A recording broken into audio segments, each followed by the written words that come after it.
안녕하십니까? 네, 안녕하세요.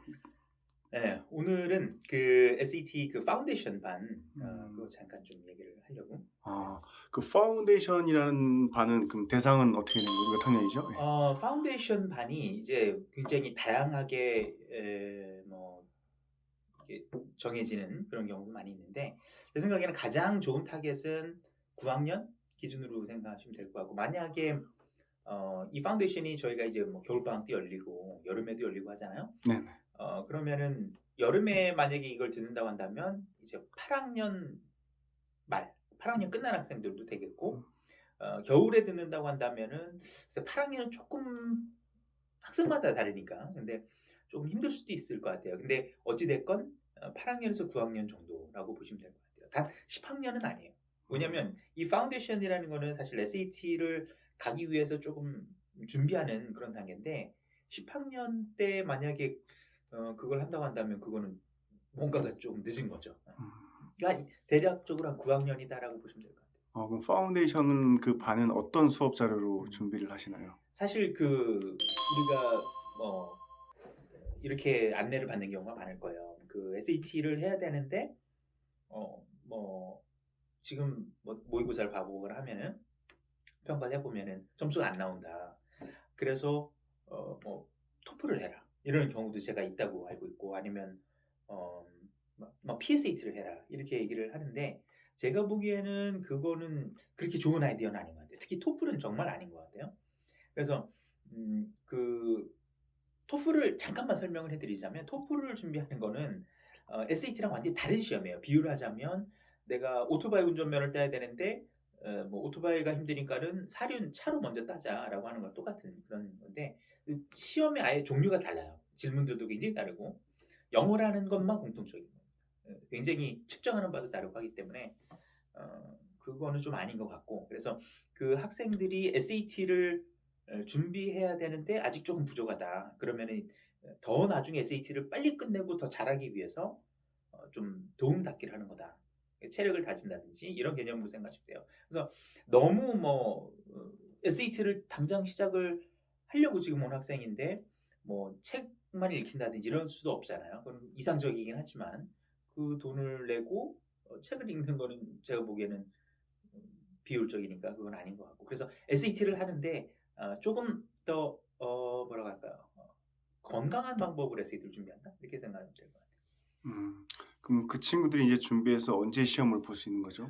제가 늘 뭐 블루키 TV에서도 많이 말씀을 드렸지만 그 시험을 보는 실제 시점은 SAT를 준비해서 한 1 년이에요.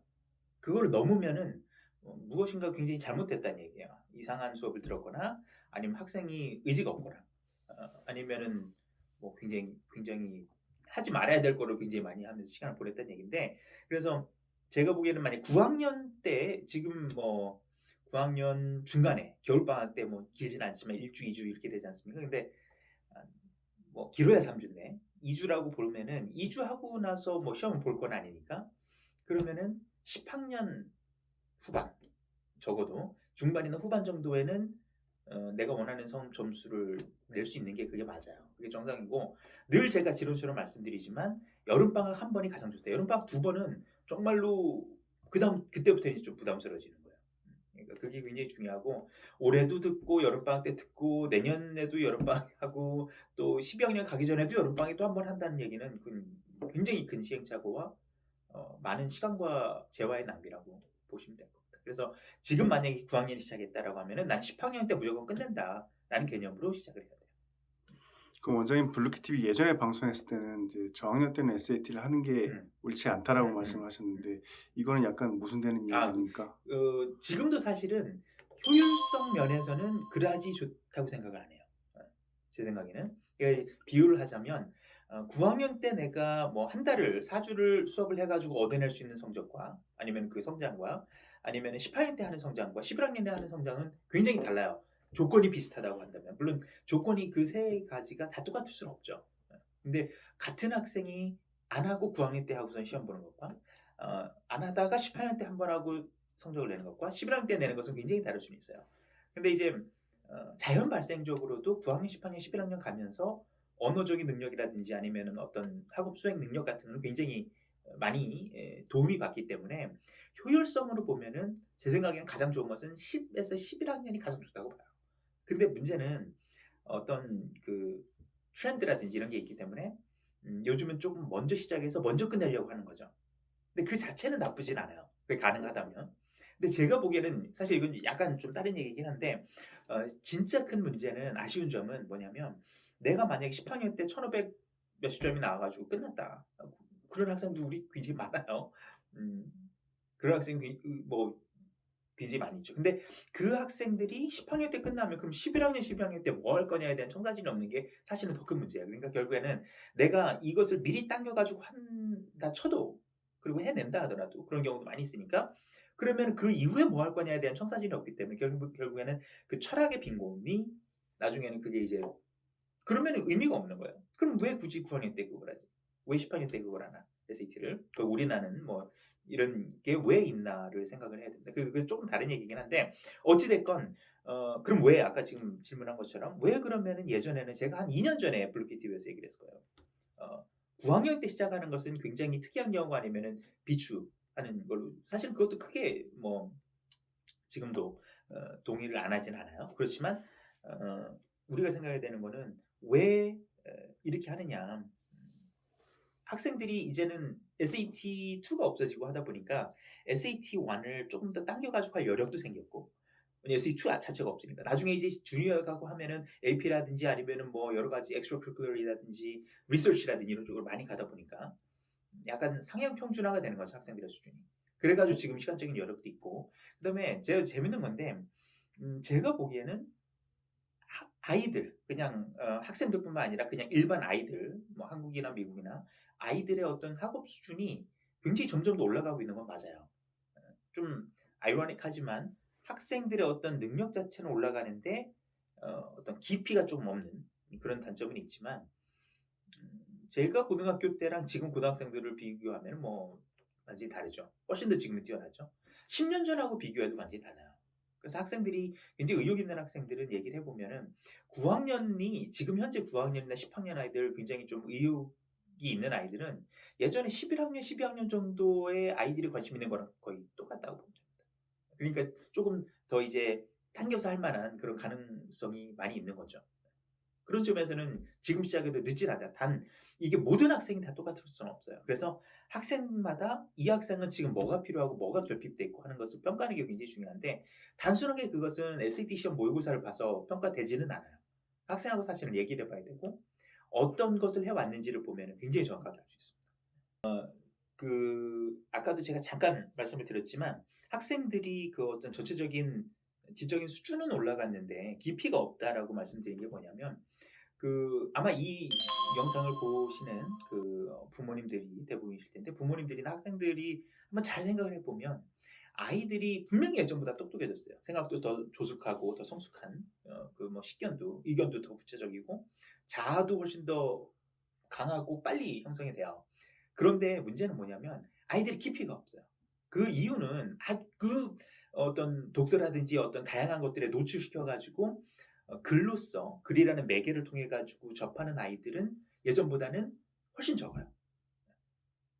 팀장님도 지금 보시면은 고등학교 때 아니면 뭐 20대 때 뭐 소설도 읽고 책도 읽고 뭐 그러잖아요. 신문도 종이 신문도 보고 하잖아요.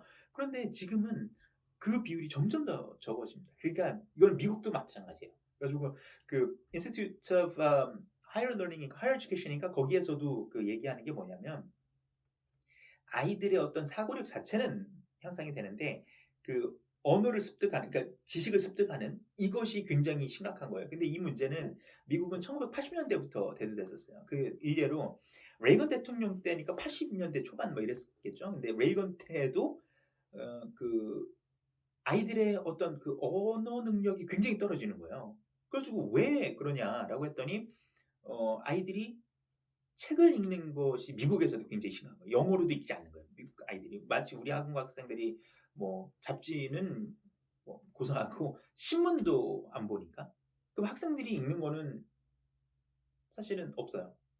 그게 가장 큰 문제입니다. 그래서 우리가 이거는 조금 다른 하지만 연관된 문제이기도 하지만 SAT가 왜 안 나오고 이렇게 영어를 잘하는데 왜 SAT가 안 나오는가? 이거는 제가 영상에서 많이 말씀을 드렸을 거예요. 근데 그 이유를 보면은 아이들은 이런 글 자체를 접해본 적이 없어요. 그래서 지루하고 어렵고 그다음에 난해하고 내가 소리내서 읽을 수는 있고 하지만 거시적으로 이게 무슨 뜻인지 잘 모르는 거예요. 그래서 아이들의 그 어떤 논리적인 분석, 뭐 이게 대단한 얘기도 아니고 거창한 것도 아닌데 말은 거창하지만 그냥 이 글의 요지를 정확하게 파악하고 이 글의 어떤 구조를 얘기할 수만 있어도 제가 보기엔 파운데이션에서 충분해요. 그래서 파운데이션 반이 사실은 우리가 모든 SAT 반하고 똑같냐, 그냥 쉽고 나이가 어린 학생들만 위한 거냐라고 하면 그렇진 않아요. 왜 그러냐면 같은 주제를 사용하지만 포인트는 뭐냐면 아이들이 거시적인 어떤 글의 흐름을 파악할 수 있으면 일단은 성공해요. 그 다음에 저지의 아르규멘트와 그 아르규멘트를 주장을 펴나가는 그 어떤 논리만 알아도 굉장히 큰 소득이에요. 근데 아이들이 그게 이제 예를 들어가지고 뭐 내가 관심 있는 뭐 국제 정세에 대한 얘기다라고 하면은 이해할 수 있는데 정세를 뭐 그 국제 정치학 같은 게 관심 있는 아니면 뭐 정치 같은 데 사회 뭐 이런 데에 관심 있는 아이들이 물리나 우주 천체에 대한 얘기를 발견해 돼서 나가면 완전히 딴 얘기거든요. 근데 SAT는 팀장님도 잘 아시다시피 그게 정확하게 나눠져 있잖아요. 픽션 한 지문, 그다음에 사회과학 두 지문, 그다음에 자연과학 두 지문. 근데 아이들은 내가 좋아하는 분야에 대해서는 그나마 이해를 하는데 그게 아니면 이제 못하는. 그래서 그러한 것을 내가 좋아하고 안 하고에 상관없이 이해할 수 있는 게 좋은 리더가 되는 건데 그것을 제가 보기에는 나중에 가서 SAT에서 하려면은 이거는 밑도 끝도 없어요. 그러니까 아이들이 어떤 면에서는 SAT를 하러 이제 뭐 18년 뭐 중간이나 끝에 온다라고 하면은 굉장히 어려움을 갖는 것이 바로 그 부분이에요. 그래서 그걸 이제 파운데이션에서 해주면 좋은 거죠. 그 파운데이션에서 그럼 그걸 미리 배움으로 인해서 이제 저학년 때부터 배우니까 앞으로 수업이라든지 에세이라든지 그런 게 상당히 굉장히 도움되죠. 사실은 도움이 되겠네요. 에세이 같은 경우에는 직접적인 도움이 돼요. 학생들이 그 이제 글을 쓰는데 가장 어려워하는데 그쵸, 네네. 근데 그 이유는 세 단계에서 다 하나도 안 되기 때문에 그래요. 다도 많이 읽고 그다음에 다상량 많이 생각을 하고 다 작을 해야 되는데 다독, 다성량, 다작이 다 안 되는 거예요. 그래서 사실 우리가 보면은 고등학교를 뭐 미국에서 다니건 아니면 외국인 학교를 다니건 국제학교를 다니건 어느 정도의 언어적인 어떤 인풋을 주느냐라고 생각한다면 굉장히 모자라요. 그래서 우리가 남들보다 뭐 나는 더 좋은 뭐 탑 대학을 가겠다라고 하는 학생들은 굉장히 많죠. 많은데 과연 그 학생들이 거기에 다니는 학생들만큼 뭐 미국에서 좋은 고등학교를 나와서 가는 학생들만큼 어떤 이러한 글들에 노출되고 이러한 글들을 쓸 수 있느냐라고 본다면은 저는 굉장히 회의적이라고 봅니다. 실제로 제 학생 중에서도 좋은 뭐 탑 학교를 가는 뭐 최고의 학교를 가는 학생들도 저는 굉장히 걱정돼요. 본인들도 걱정하고. 그래서 가면은 결국에는 어떤 점에선가는 어려운 점이 많이 있어요. 제가 구체적으로 얘기하지는 않겠지만 저도 사실은 굉장히 책을 많이 읽었다고 고등학교 때 많이 읽었다고 생각했는데 가서는 어려웠어요. 정작 읽는 양부터가 안 되는 거예요. 다 읽지 못해요. 그럼 파운데이션 반은 SAT 이제 모의고사 지문을 토대로 해서 이제 수업이 진행되는데 따로 원장님이 이제 뭐 사이언스 뭐 다른 게 준비한 그쵸. 에세이가 있는 걸로 알고 그쵸. 있는데, 네네네. 우리가 늘 모든 프로그램에서 그리고 이제 이렇게 따라하는 학원들 굉장히 많아요. 심지어는 우리가 여기 블루키 TV에서 공개하는 그 잡지들을 똑같이 추천하는 학교들도 많은데 그러한 어떤 잡지를 에디토리얼 같이 한 페이지, 두 페이지짜리 그 이상은 저는 진짜 비춥니다. 두 페이지도 막 길어요. 제가 보기엔 한 페이지가 딱 좋은데 그냥 칼럼 같은 거 그런 거를 매일 읽혀야 돼요. 근데 우리가 생각하면은 그게 진짜 아이러니한 거는 우리가 그거를 어떤 여름 특강, 겨울 특강에만 한다는 게 문제예요. 그래서 그건 생활화해야 되는 거고 다만 우리가 이제 확인할 수 있는 거는 이 특강 때니까 특강 때는 그건 필수로 하고 그 다음에 SAT를 활용을 하는 거죠. 그래서 사실은 파운데이션이라고 해서 다를 건 하나도 없어요. SAT에서는 실제 테스트를 다 쓰고 하니까 다만 이제 질문들을 접근하는 아니면 지문을 분석하는 데 훨씬 더 시간을 많이 들인다는 거죠. 왜냐면 제 뭐 학생들은 다 알겠지만 실제로 SAT 수업에서 우리가 보통 하는 뭐 종합반이라든지 아니면은 뭐 어드밴스 파이널 반이라든지 여러 가지 이제 반들이 있지만 A반, B반, C반, D반 이런 경우에서 우리가 그 지문을 우리가 원하는 만큼 읽고 이렇게 토의할 시간도 없어요. 왜냐면 하루에 나가야 될 지문들이 너무 많기 때문에 그 학생들이 왜 틀렸는지를 보는 거 나중에 그 사후적으로 이제 뭐 중간이나 마무리 단계에서 보는 것들은 그런 정도로 우리가 깊이 지문 분석하는 습관을 들일 때가 아니에요. 그때 생각해보세요. 10학년이나 11학년 이런 아이들이 이제 오는데 그때 이 저자의 뭐 어떤 이런 논리적인 흐름과 뭐 이런 거를 얘기할 수는 없잖아요. 그래서 그 어떤 거시적인 마크로스코픽한 문제들을 접근하는 게 파운데이션 반이다 이렇게 보시면 됩니다. 그럼 지문 외에도 저희가 원장님이 사이드로 준비하신 나가는 그렇죠. 매일 에세이 한 페이지씩은 무조건 읽게끔 한다는 말씀. 읽는 것뿐만이 아니고 이제 네. 그걸 검사를 받는 거죠. 어떻게 이해를 검사를 받는 했는지. 거죠? 네. 예. 그래서 구두를 일단 이 시험 보고 네. 학생이 그걸 분석한 거를 저희들이 원하는 식으로 이렇게 분석하는 그 애노테이트하는 그거를 확인을 해요. 일단 그게 기계적으로 돼야 되고 그걸 보면 이제 바로 알아요. 사실은 이 학생이 이걸 그냥 미주치고 요약한 거다 아니면 진짜 알고 요약한 거다. 그게 굉장히 중요한데 그리고 그 지문들은 보통 학생들이 아는 그런 주제들이 아니에요. 그리고 평상시 접하는 주제도 아니고 근데 그런 부분이 해야 되고 그래야 SAT가 굉장히 충분히 다룰 수 있게 할 수 있는 거고 사실은 우리가 그때 쓰는 그 지문들은 다 과학 지문이었어요. 왜냐하면 학생들이 과학을 어려워하는 학생들이 많아서 근데 지금 이제 그 소셜 사이언스 이때 그 이제 사회과학 쪽인 그런 쪽도 이제 짧게나마 준비를 해가지고 아마 그거를 이제 양립할 수 있게 둘 다 하지 않을까 싶고요.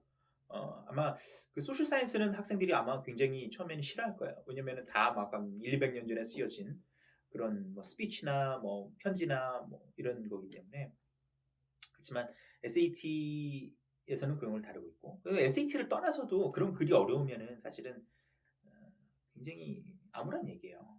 예를 들어서 나는 뭐 유학생에 비유하자면 거꾸로 비유하자면 나는 한국에서 뭐 탑 대학을 가고 싶은데 한국의 신문이나 이런 거는 너무 지루해서 나는 어려워서 못 읽겠어라고 하는 것도 똑같은 거거든요. 나는 수능을 정말 잘 보고 싶은데 나는 무슨 뭐 이런 책 서평 같은 거는 무슨 말인지 하나도 이해가 안 가. 토 나올 것 같아라고 하는 것도 똑같은 거거든요. 그러니까 그게 굉장히 자아모순적인 그런 얘기고 우리가 좋은 대학교에서 요구하는 점수를 원하려고 하지 말고 그 점수가 쉬울 만큼의 성적을 만들면 실력을 만들면 그러면은 정말 쉬운 거거든요. 근데 우리는 그 후자를 안 하고 그 어떤 스펙적인 면에서 갖추는 거에 포인트를 하기 때문에 결국엔 피해자 누가 되냐면 학생이 되는 거예요.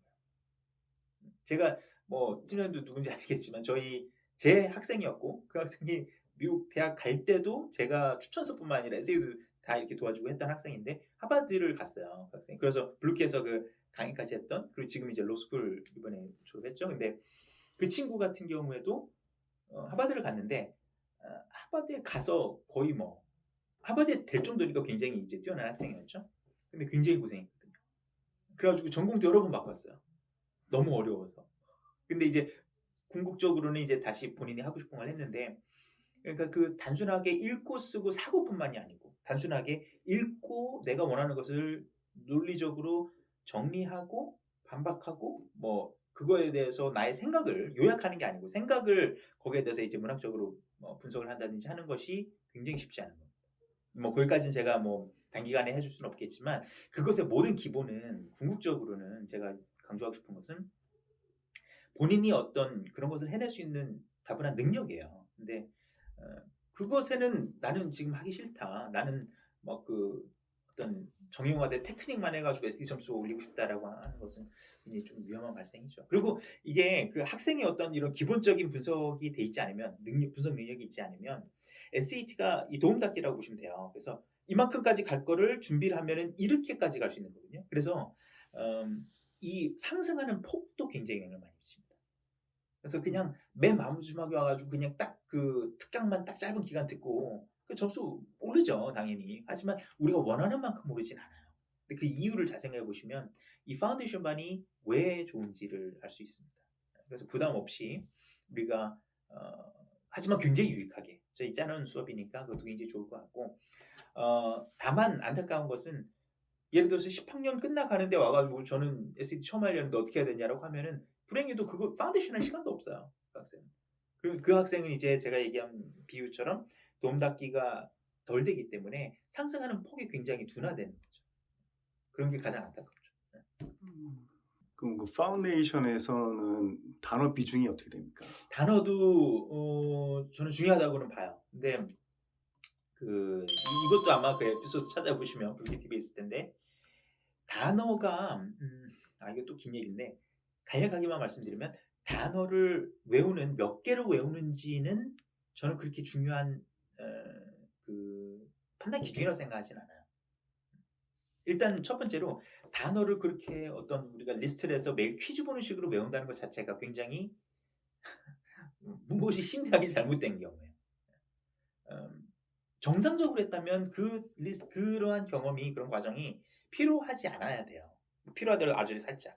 아니면 쉽게 얘기하면 그 리스트가 뭐 하루에 50개다라고 한다면 50개 중에 한 30개 정도는 내가 다 아는 단어고 나머지만 조금 들어봤는지 정확하게 모르겠다. 이런 단어여야 돼요. 그게 정상이에요. 근데 아이들은 보통 하면은 뭐 한 40개는 모르고 10개는 아는 거. 이 정도가 되는 거죠. 그게 굉장히 잘못됐다는 겁니다. 그래서 우리가 왜 하루에 막 100개를 외우게 한다, 막 150개를 외우게 한다 이렇게 해가지고 막 재시험, 제재시험, 우리도 재시험, 제재시험 보지만 하는 것은 그거는 아마 포인트를 놓치는 걸 거예요. 그래서 가장 이상적인 것은 그 단어 리스트를 그렇게 굳이 하지 않아도 어휘력에 큰 문제가 없는 게 정상이에요. 그게 가장 핵심입니다. 근데 그게 아무도 안 돼 있기 때문에 단어를 그렇게 무지막지하게 외우는 거예요. 무식하게. 막 억압하면서 막 학원에 나와서 외우라고 하고. 근데 그건 굉장히 이상한 거죠. 마치 다이어트를 평상시에 하고 그래야 되는데 막 아무거나 먹고 나서 뭐 3주 동안에 저기 어디 캠프 들어가가지고 막 단식원 이런 데 들어가서 하는 거랑 똑같은 거예요. 사실은. 비유하자면. 그래서 그거는 굉장히 부자연스러운 방법인데 안 할 수는 없으니까 그래도 하죠. 근데 사실은 그 단어 리스트에는 굉장히 잘못된 바가 많아요. 너무 많아요. 그래서 사실 정확하게 하려면 굉장히 쉽지 않습니다. 하지만 단어는 어쩔 수 없이 그러면 그 학생들한테 안 하냐 해야 돼요. 그래서 하긴 하는데 그렇게 많은 거는 저는 절대로 좋다고 생각을 안 해요. 그럼 파운데이션을 이제 가리키면 그 머무는 기간은 학생들이 어느 정도가 좋다고 생각하십니까? 머무는 기간요? 네, 어떤 기간이 파운데이션 어느 정도를 배워서 이제 계속 있을 수는 없잖아요. 그렇죠. 네. 예. 그래서 참 따지기가 쉽지가 않죠. 근데 겨울방학 뭐 2주 정도의 파운데이션이 아이가 어떤 글을 접하는 아니면 이해하는 것이 바뀔 거라고 저는 생각은 안 해요. 그건 거의 불가능한 얘기고 그 뭐 만약에 그게 가능하다면 뭐 최고의 교육자죠. 근데 그럴 것 같지는 않고 학생 그 시간이 걸릴 겁니다. 제 생각에는 가장 좋은 거는 솔직히 한 여름에 한 앞부분 그러니까 한 4주 정도 최소한 이 정도는 돼야 뭐 효과가 나타나지 않을까라고 생각을 하는데 모르죠. 학생들마다. 중요한 거는 그래서 이렇게 하는 것을 배우고 본인이 자극을 받아서 이 수업이 2주 정도 한다고 쳐도 뭐 2주 해봤자 10번 이 정도인데 그걸 끝난 다음에도 본인이 그거에 대한 노출을 계속 해주는 게 가장 좋은 거죠. 그게 우리가 원하는 바고 그것만 되는다면 뭐 SAT는 어렵지 않아요. SAT에만 국한되는 게 아니라 다른 모든 수업에도 상당히 도움이 되겠네요. 그렇죠. 어떤 그 읽고 쓰고 어떤 지적인 어떤 이런 교류를 하는 데 있어서는 굉장히 중요한 거죠. 그 부분이 안 되니까 사실은 아이들은 영어는 잘하는데 이런 대화는 못하는 영어는 잘하는데 이런 뭐 글 같은 걸 읽고 이해하는 것은 뭐 딴 얘기 같은 이런 게 되는 거죠. 굉장히 슬픈 얘기예요. 마치 한국어는 굉장히 잘하는데 평생 뭐 물고기만 잡아가지고 나는 논문 같은 거 이거 무슨 얘기인지 모르겠다고 하는 거랑 똑같은 겁니다. 사실. 굉장히 슬픈 얘기죠. 어떻게 보면 언어는 잘하는데. 어떻게 읽는 건지 그거에 대한 접근성을 가르쳐주는 수업이라고 생각하면 되겠네요. 그렇죠. 예. 어떤 주제가 됐든. 왜냐하면 실제로 SAT에서는 뭐 주제가 너무 다양해요. 심리학부터 사회, 뭐 도시 계획하는 것부터 인구학, 뭐 자연으로 들어가면 과학으로 들어가면 너무 많죠. 우주부터 지질학, 뭐 지리학, 뭐 역사, 철학 다 있죠. 그러니까 이게 뭐 음악 뭐 이런 것도. 그러니까 사실은 뭐 그냥 아이들이 다양한 글에 많이 노출시켜주면 그게 가장 좋은 거예요. 근데 그거를 조금 더 체계적이고 조직적으로 한다. 그게 파운데이션이다. 학년은 9학년 정도 기준으로 해서 빠른 학생들, 아이가 빠르다는 것은 그냥 의욕이 앞서가지고 우리 미리 시작해서 미리 끝낼게요 이게 아니고 아이가 준비가 됐을 경우에 그러면 8학년도 충분히 가능할 거라죠. 왜냐면 9학년과 8학년은 뭐 학생의 수준에서는 9학년인데 8학년보다 뒤지는 경우도 있고 8학년인데 9학년보다 훨씬 뛰어나는 경우도 많이 있기 때문에 이건 이제 학생이 만나서 이제 얘기를 해봐야 돼. 네, 오늘 좋은 말씀 네. 감사합니다. 이거 관련된 거를 한번 정리해가지고 또 찍어서 한번 올려드리면 좋을 것 같아요. 네, 제가 한번 알겠습니다. 찍을게요. 네, 네, 감사합니다. 감사합니다. 네.